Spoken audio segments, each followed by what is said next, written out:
Hello everyone, मेरे दोस्तों, कैसे हो आप सब। मैं हूं आयुष जैन और स्वागत करता हूं मैं आपका एजुकेटर अकॉम्प्लिश लर्निंग पे।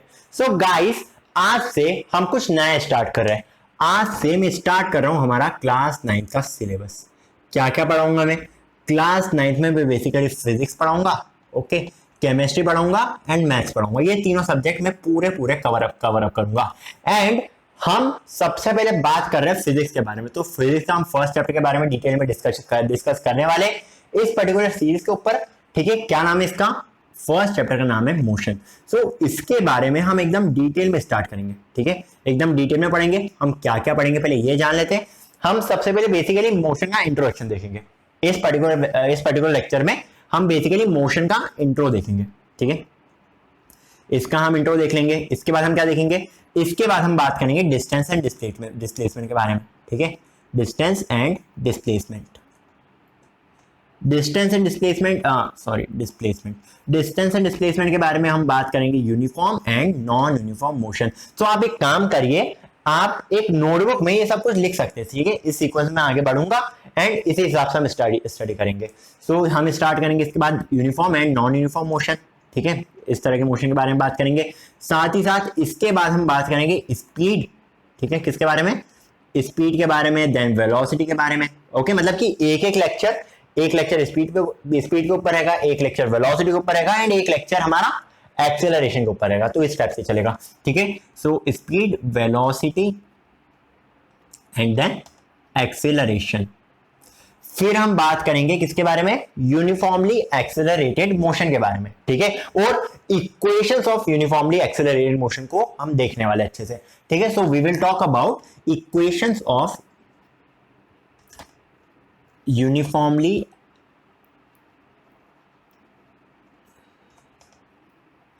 Accelerated motion. ठीक है, इन सभी इक्वेशन का हम डेरिवेशन करेंगे, बहुत सारे इसके ऊपर क्वेश्चंस करेंगे। सो एक लेक्चर में हम इसका डेरिवेशन कर देंगे, 1 लेक्चर फॉर डेरिवेशन। ओके, सारी इक्वेशन का हम डेरिवेशन करेंगे, जिसमें डेरिवेशन एंड इसके ऊपर हम बहुत सारे क्वेश्चंस करेंगे। Okay, and 1 lecture for numericals. So इसके बारे में हम डिस्कस कर लेंगे न्यूमेरिकल्स। ठीक है, इसके बारे में हम बात करेंगे। उसके बाद हम क्या करेंगे? उसके बाद हम देखेंगे ग्राफिकल एनालिसिस ऑफ मोशन, कि अगर हम मोशन को ग्राफिकली ग्राफ्स के थ्रू रिप्रेजेंट करना चाहे। ठीक है, ग्राफ्स के बारे में बात करेंगे। उसके पहले हम ग्राफ्स के बारे में बात करेंगे कि स्पीड टाइम ग्राफ क्या होता है, वेलोसिटी टाइम ग्राफ क्या होता है, एक्सेलरेशन टाइम ग्राफ कुछ भी नहीं होता है, डिस्प्लेसमेंट टाइम ग्राफ क्या होता है, इन सब के बारे में हम बात करेंगे। तो हम करेंगे ग्राफिकल एनालिसिस।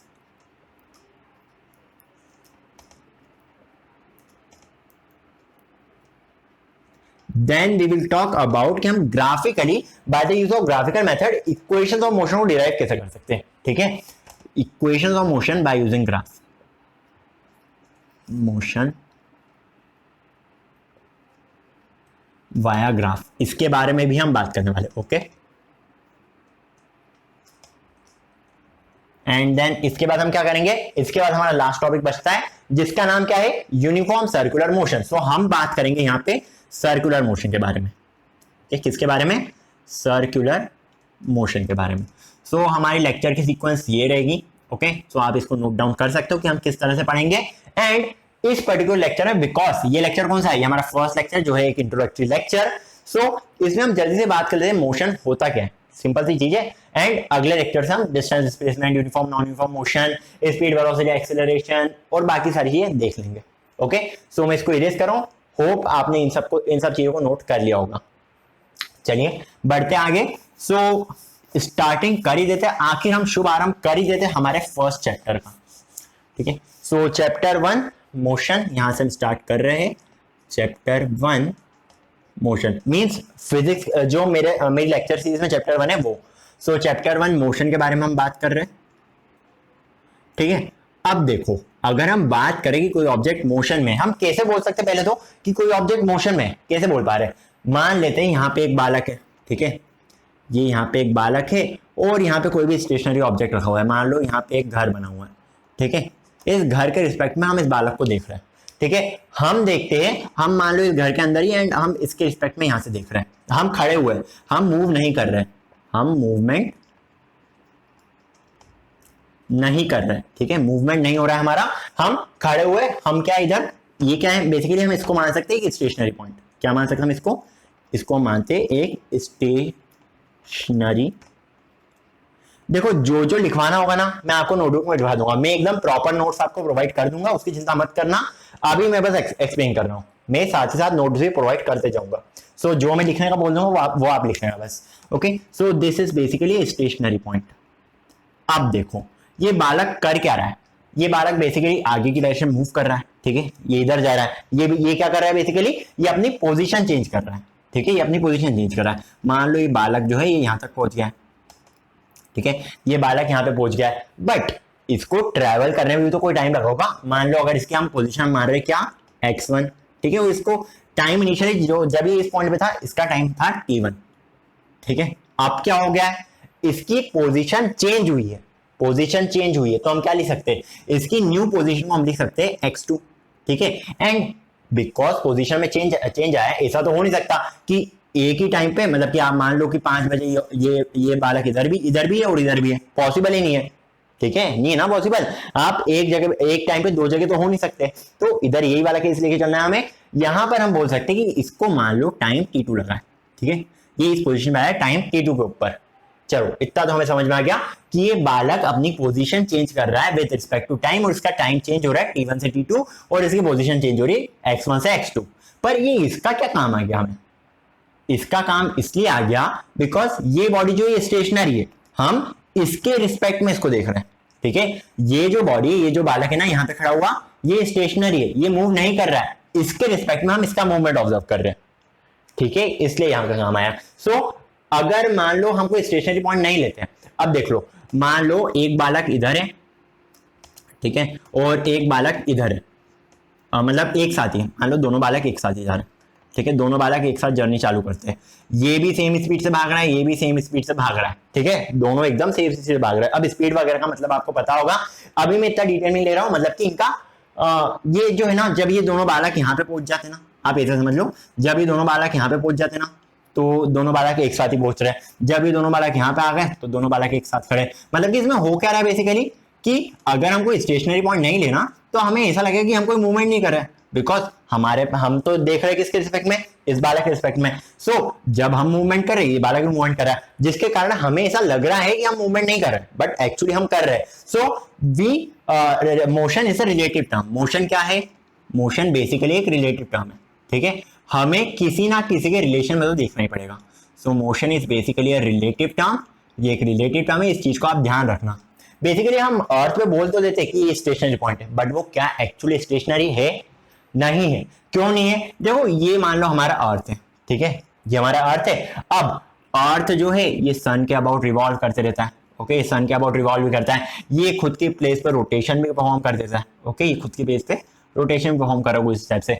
सो अर्थ खुद ही जब एक स्टेशनरी ऑब्जेक्ट नहीं है, हम कैसे बोल सकते कि ये बालक जो है ये स्टेशनरी है, नहीं बोल सकते ना। सो इसलिए हम बोलते हैं कि मोशन जो है ये एक रिलेटिव टर्म है। इस चीज का ध्यान रखना कि motion is a relative term, मतलब कि हमें देखना पड़ेगा उस पर्टिकुलर ऑब्जेक्ट के मूवमेंट को with respect to a certain point, certain fixed point, इस पर्टिकुलर पॉइंट के थ्रू जिसको हम देख रहे हैं, ठीक है। मान लो अब ऐसा होता है कभी कभार, ये एक ट्रेन है, आप एक ट्रेन में बैठे हो और आपके पड़ोस में एक और ट्रेन है, ठीक है, आपके पड़ोस में एक और ट्रेन है, ये वाली ट्रेन जा रही है इस स्पीड इस डायरेक्शन में, ये वाली ट्रेन जा रही है इस स्पीड इस डायरेक्शन में। आपको लग रहा है कि आपका मूवमेंट तेज हो रहा है, आपकी ट्रेन एकदम तेजी से चल रही है, या फिर आप ऐसा भी मान सकते हो कि ये ट्रेन जो है यहाँ पे खड़ी हुई है, ये वाली ट्रेन खड़ी हुई है और ये इस डायरेक्शन में जा रही है। आपको ऐसा लगता है कि आपकी ट्रेन मूव कर रही है, लगता है कि नहीं, लगता है कि नहीं, लगता है ना। सो बेसिकली हो क्या रहा है, इसके कारण आपको फीलिंग आ रही है कि आप मूवमेंट कर रहे हो, ठीक है, बिकॉज ये ट्रेन मूवमेंट कर रही है। सो इस वाली ट्रेन के लिए स्टेशनरी ऑब्जेक्ट क्या हो गया, ये वाला। इस वाली ट्रेन के लिए कोई स्टेशनरी ऑब्जेक्ट ही नहीं। ऐसा हो सकता है यहाँ पे कहीं रेलवे स्टेशन है, सो यहाँ पे कोई चाट पापड़ी की दुकान हो सकती है बढ़िया, सो उधर से को देख के तो उसको लग रहा है कि मूव नहीं कर रही ट्रेन, बट जब ये इस डायरेक्शन में देखेगा तो उसको लगेगा कि मूव कर रही ट्रेन। सो इसलिए मैं बस इतना सा बात बोल रहा हूँ कि मोशन जो है वो एक रिलेटिव टर्म है, और अगर हम मोशन को डिफाइन करना चाहे, चलो इन सबको अभी रेस कर रहा हूँ, होप आपको समझ में आ गया होगा। सो अगर मैं मोशन को डिफाइन करना चाहूं, सो समझना, मैं डेफिनेशन लिख रहा हूं, इसका एक एक मतलब समझाऊंगा मैं आपको। सो मैं लिख रहा हूं an object is said to be in motion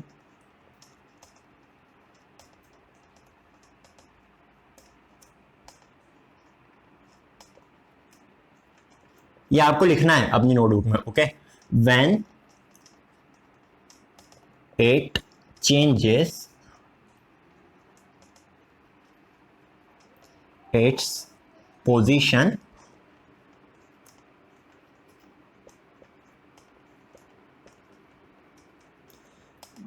with respect to time taking a stationary object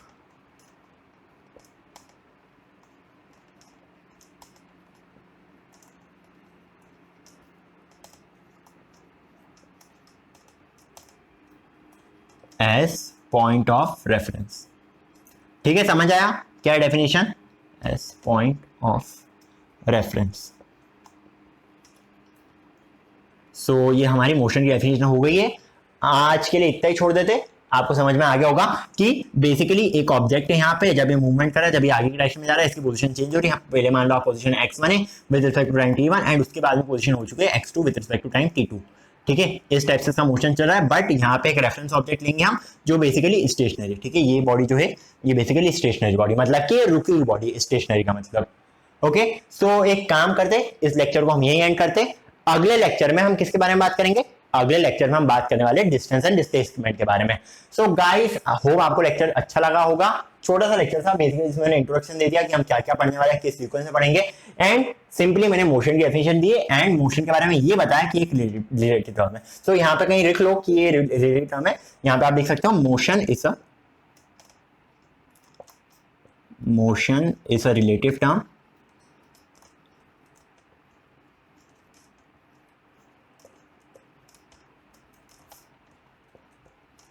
since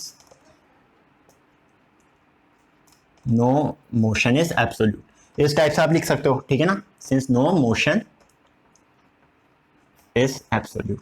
ठीक है, बिकॉज हमने ये भी देखा कि अर्थ जो है ये तो रोटेट भी कर रहा है एंड ये सन के अबाउट, जैसे मान लो ये अर्थ है, ये सन के अबाउट रिवॉल्व भी कर रहा है, सॉरी ये सन है, तो ये सन के अबाउट रिवॉल्व भी कर रहा है इस टाइप से। सो इसके लिए हम एक रिलेटिव टर्म का यूज करते हैं। So motion is a relative term since no motion is absolute. Absolute मतलब क्या? कोई भी ऐसा मोशन नहीं है, जैसे कि अगर अर्थ रुका हुआ था और हम भी रुके हुए होते हैं तो हम बोल सकते हैं कि मोशन एब्सोल्यूट है, बट अर्थ इस तरह से रोटेट भी कर रहा है एंड इस तरह से ये ऐसे रिवॉल्व होते होते चल भी रहा है। ओके, इस तरह से रिवॉल्व होते होते चल भी रहा है। सो हम क्या बोल सकते हैं? It is absolute term. So hope आपको लेक्चर अच्छा लगा होगा। अच्छा लगा है ना, तो please please please please channel को सब्सक्राइब कर लेना, साथ ही साथ वो जो लाइक बटन दिख रहा है वो भी दबा देना एंड बस, और क्या, खत्म। चलो अगले लेक्चर में मिलते हैं। Bye bye, see you all in next one. Thank you.